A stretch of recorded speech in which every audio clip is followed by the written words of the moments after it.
At first no one noticed the old man. Just another figure slouched near the terminal window, jacket too big, shoes too worn, and a look in his eyes that said he'd seen a lot. Maybe too much. The airport was alive with movement. Babies cried, phones buzzed, shoes clicked on tile, and amid the chaos he simply waited. Not impatiently, not anxiously, just patiently. But the story doesn't begin at the gate. It begins 9 hours earlier, with a folded uniform, a trembling hand, and a decision the old man wasn't sure he had the strength to make.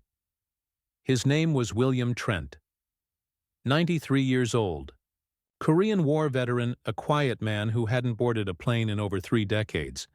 Not since his wife passed. But today was different. Today marked exactly 70 years since he returned home from the war. The war that took his brother, his best friend, and the only photo he ever had of his mother. He hadn't planned to fly. In fact, he hated the idea. Airports were too loud, people too distracted. But he had one promise left to keep, one grave to visit, his brother's, buried in Arlington.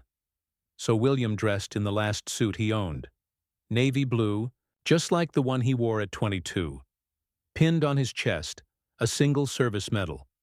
He called for a cab at 5 a.m., clutched a folded flag wrapped in plastic, and whispered, "Let's go, Ruth," to the empty seat beside him. That's where the flight attendant found him, slouched, silent, ticket in hand, but unsure if he could get on. She was young, bright, in a rush. The morning flight had been delayed. Gate changes were happening every 10 minutes. She had a job to do. "Sir, I need you to wait here just a bit longer, okay? I'll come get you when we're ready to pre-board." He just nodded, didn't argue, didn't speak, just folded the flag a little tighter. Time passed, families boarded, laptops opened. The world continued spinning, as if the man in the chair had always been there. That's when the co-pilot stepped, out, tall, clean-cut, maybe 32. He was scanning the terminal like he was looking for someone specific. Then, he saw him. His expression changed. He didn't smile. He didn't speak. He just walked straight toward the old man. And then, with no words, no warning, he stopped, took a breath, and saluted. Not a casual nod, not a polite gesture, but a full, crisp, respectful military salute. Passengers turned. Whispers swept through the crowd like a ripple on still water. The flight attendant froze. Gate agents stared. No one moved, and William slowly stood. At first his knees wobbled. He hadn't stood for more than 5 minutes in years. But something about the young man's silence, his posture, his eyes, it pulled him up like gravity reversed.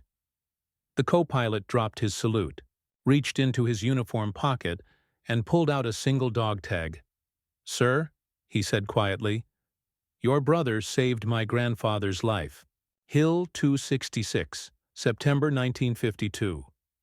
William blinked. He hadn't heard that name in decades. The co-pilot's voice trembled. "My grandfather never forgot. He told us your name every Christmas, every 4th of July, and every year on the day your brother died." William couldn't speak.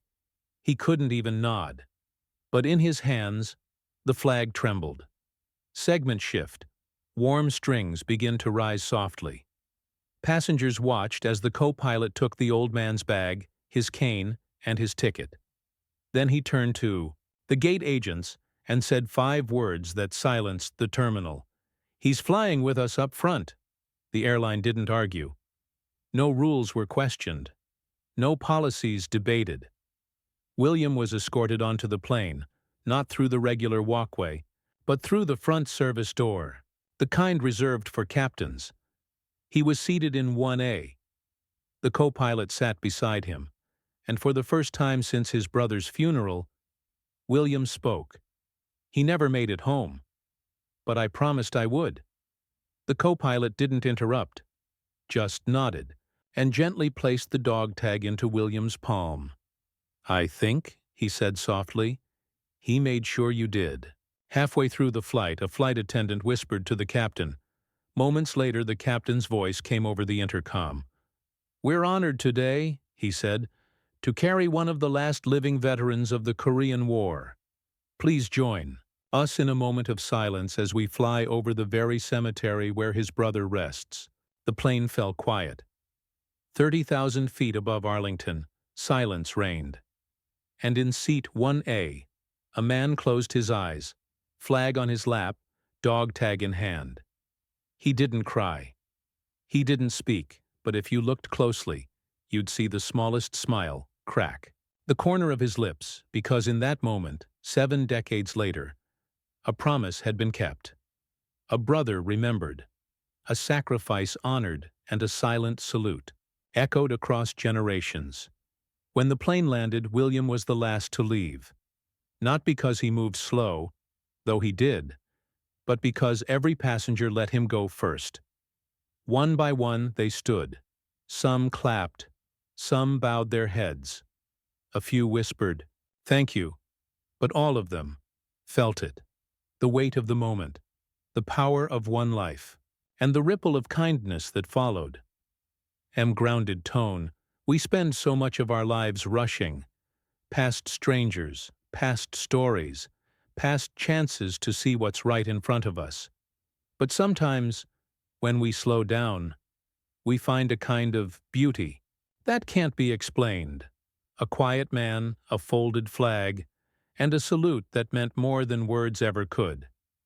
If this story moved you, even just a little, share it with someone who still believes in quiet courage and unexpected kindness. And if you've ever seen a moment like this, tell us in the comments. We read everyone.